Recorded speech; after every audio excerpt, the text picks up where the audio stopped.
Hello friends, welcome to Gomathi's kitchen. இன்றைக்கி நம்ம mutton biryani எப்படி செய்யலான்னு பார்க்கலாம். அதுக்கு 1/2 கிலோ மட்டன் எடுத்து வச்சுருக்கேன். 2 கப்பு பாசுமதி ரைஸ், சால்ட்டு தேவையான அளவு, எண்ணெய் 3லேருந்து 4 table spoon, whole garam masala, அதோட ஒரு 1/2 டீஸ்பூன் ஜாதிக்காய் பவுடர் எடுத்துக்கலாம். அது நல்ல ஃப்ளேவர் கொடுக்கும்.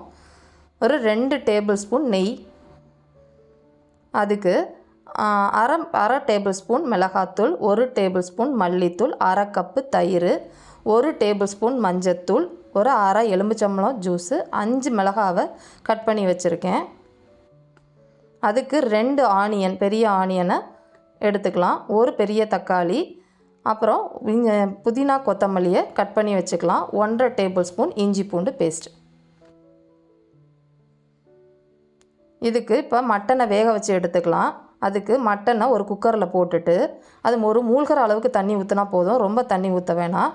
அதில் கொஞ்சம் மஞ்சள் தூள், உப்பு, இஞ்சி பூண்டு பேஸ்ட் போட்டு ஒரு 3லேருந்து 4 விசில் வர வரைக்கும் வேக விடுவோம். நல்லா பஞ்சு மாதிரி வெந்ததுக்கு அப்புறமா இதில் பிரியாணியை மிக்ஸ் பண்ணிக்கலாம்.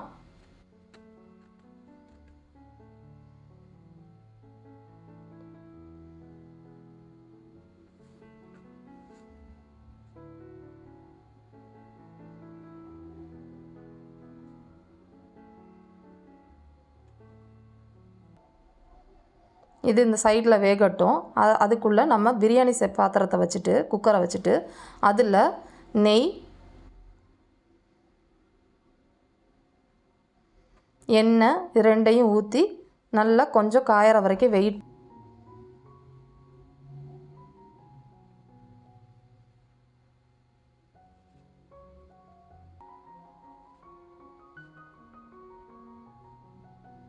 இப்போ எண்ணெய் காஞ்சிருச்சு. இப்போ நம்ம எடுத்து வச்சுருக்க ஹோல் கரம் மசாலா எல்லாத்தையும் எடுத்து அதில் போட்டுடலாம்.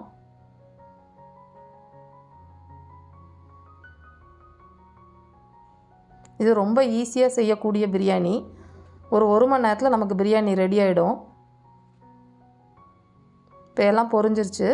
இப்போ நம்ம கட் பண்ணி வச்சுருக்க ஆனியனை மிக்ஸ் பண்ணலாம்.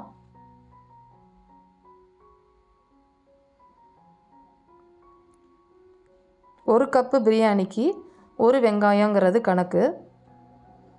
ஸோ இப்போ 2 கப்புக்கு 2 ஆனியன் நான் கட் பண்ணி வச்சுருக்கேன். இந்த ஆனியன் நல்ல கோல்டன் கலர் ஆகிற வரைக்கும் நல்லா வதக்கணும்.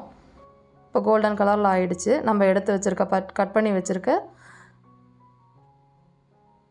மிளகாவை போட்டு நல்லா மிக்ஸ் பண்ணிக்கலாம்.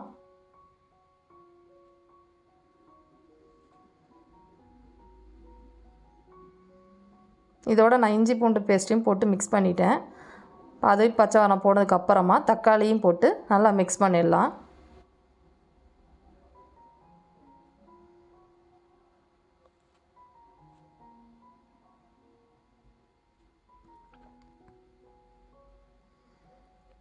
தக்காளி நல்லா வதங்கணும். அதுக்கு கொஞ்சமாக உப்பு போட்டு மிக்ஸ் பண்ணோம் அப்படின்னா சீக்கிரம் வதங்கிடும்.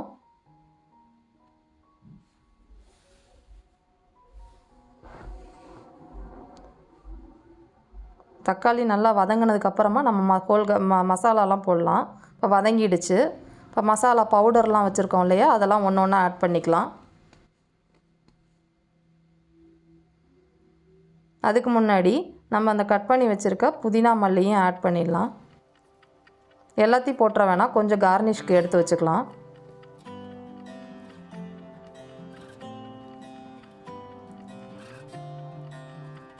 இதையும் போட்டு நல்லா வதக்கிடுங்க. ஸோ ஃப்ளேவர் நல்லா வரும்.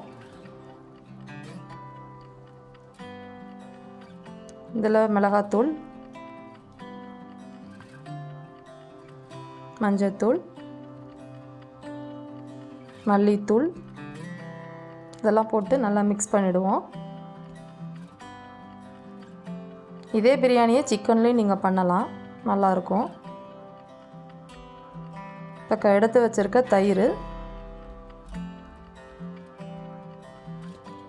தயிர் ரொம்ப புளிக்க வேணாம், நார்மல் தயிர், ரொம்ப புளிக்காத தயிராக எடுத்து வச்சுக்கலாம். அதையும் போட்டு நல்லா மிக்ஸ் பண்ணிவிடுங்க. இப்போ மட்டன் வெந்துருச்சு. அந்த வெந்த மட்டனை மட்டும் எடுத்து போடுங்க. தண்ணியை வேஸ்ட் பண்ண வேணாம். அது வந்து நம்ம ரைஸுக்கு ஏற்ற தண்ணி ஊற்றுவோம் இல்லையா, அதுக்கு ஏற்ற மாதிரி இந்த தண்ணியை மெஷர் பண்ணி ஊற்றிக்கலாம். இப்போ மட்டன் மட்டும் போட்டு நல்லா மிக்ஸ் பண்ணிவிடுவோம்.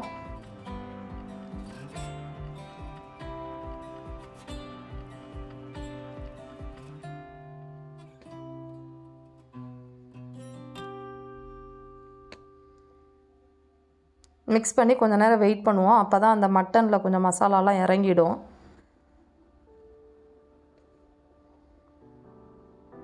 இப்போ நம்ம எடுத்து வச்சுருக்க வேக வச்ச தண்ணி இருக்கையே அதையும் மெஷர் பண்ணிக்கலாம். இப்போ 2 கப்புக்கு நான் ஒரு 3 கப்பு தண்ணி ஊற்றணும்.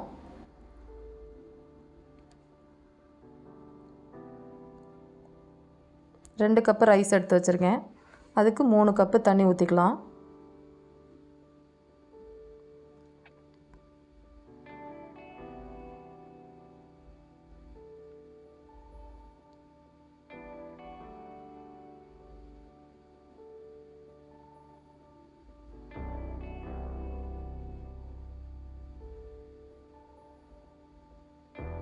இப்போ நம்ம கட் பண்ணி வச்சுருக்க எலும்புச்சம்பளம் இருக்கியா, எலும்புச்சம்பளம் ஜூஸையும் அதில் மிக்ஸ் பண்ணிக்கலாம். உப்பு பார்த்து போட்டுக்கோங்க. ஏன்னா நம்ம ஏற்கனவே நம்ம மட்டன் வேக வச்ச தண்ணியிலையும் உப்பு இருக்கும். ஸோ அதை உப்பை பார்த்து போட்டுக்கோங்க. எலும்புச்சம்பளம் ஜூஸை ஊற்றிக்கலாம். இந்த டைமு உப்பு புளிப்பு ரெண்டையுமே டேஸ்ட் பண்ணி பார்த்துக்கோங்க. சப்போஸ் புளிப்பு பத்தலை அப்படின்னா இன்னொரு அரை எலும்புச்சம்பளத்தை எடுத்து ஊற்றிக்கோங்க.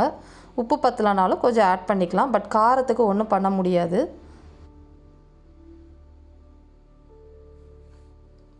எனக்கு கொஞ்சம் உப்பு பத்தாத மாதிரி இருந்துச்சு, அதையும் போட்டுட்டு நான் இப்போ அரிசியை போடுறேன். அரிசி வந்து தண்ணி நல்லா கொதிச்சதுக்கப்புறம் தான் அரிசியை போடணும்.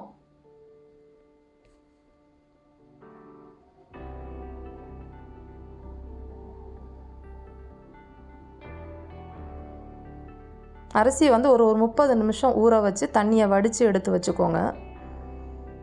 அப்போ தான் அந்த லாங்காக வரும், நல்லா நீளமாக தெரியும் ரைஸ் பார்க்குறப்ப, நல்லாவும் வெந்துடும்.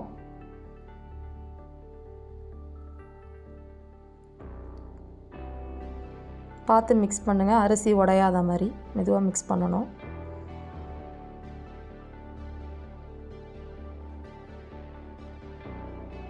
திரும்பவும் சொல்கிறேன், இந்த டைம் நீங்கள் உப்பு புளிப்பு செக் பண்ணிக்கோங்க. ஏன்னா ஒன்ஸ் நம்ம குக்கரை மூடினதுக்கப்புறம் நம்ம ஒன்றுமே பண்ண முடியாது. ஏன்னா கொஞ்சம் உப்பு கம்மியாக இருந்துச்சு, நான் கொஞ்சம் ஆட் பண்ணிக்கிட்டேன். புளிப்பு சரியாக இருந்தது, அரை எலுமிச்சம்பழம் ஜூஸ் சரியாக இருந்தது. அதுக்கு மேலே கொஞ்சம் கொத்தமல்லியும் மல்லித்தூளையும் மல்லி இலையும் போட்டிருக்கேன்.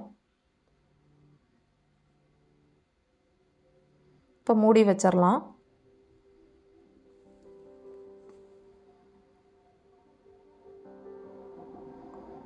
இப்போ 10 நிமிஷம் மீடியமாகவும் ஒரு 5 நிமிஷம் ஃபுல் சிம்லையும் வச்சு தம் பண்ணுவோம் நம்ம. இப்போ நான் வந்து மீடியம் சிம்மில் வச்சுருக்கேன். நான் ஒரு 10 நிமிஷம் கழித்து இப்போ பார்த்திங்கன்னா மட்டன் பிரியாணி ரெடி ஆகிடுச்சு. நல்லா பொலன்னு வந்திருக்கு. பார்த்திங்கன்னா தெரியும். பார்த்திங்கன்னா மேலே மட்டன் இருக்கும், கீழே ரைஸ் இருக்கும். ஸோ உங்கள்கிட்ட அந்த ஃபோர்க் மாதிரி ஏதாவது இருந்துச்சு அப்படின்னா, என்கிட்ட ஃபோர்க் மாதிரி ஒரு கரண்டி இருக்குது, அதை வச்சு உள்ளே குத்தி வெளியில் எடுத்தோம்னா ஈவனாக மட்டனும் ரைஸும் மிக்ஸ் ஆகிடும். ரொம்ப வேகமாக கலரிடாதீங்க, ரைஸ் வந்து உடஞ்சிடும். இந்த மாதிரி ஒரு 30 நிமிஷம் நீங்கள் ஊற வச்சா மட்டும்தான் ரைஸ் வந்து இந்த மாதிரி லாங்காக நல்லா வெந்து இருக்கும். பார்த்திங்கன்னா நம்ம பிரியாணி ரெடி ஆகிடுச்சு. இப்போ 1 மணி நேரத்தில் நம்ம பிரியாணி ஈஸியாக செய்ய வேண்டிய பிரியாணியை இப்போ செஞ்சாச்சு. நீங்களும் இதை செஞ்சு பார்த்துட்டு உங்கள் கமெண்ட்டை போஸ்ட் பண்ணுங்கள். இந்த வீடியோ பிடிச்சிருந்துச்சுன்னா லைக் பண்ணுங்கள், ஷேர் பண்ணுங்கள். எங்கள் சேனலை மறக்காமல் சப்ஸ்கிரைப் பண்ணுங்கள். தேங்க்ஸ் ஃபார் வாட்சிங்.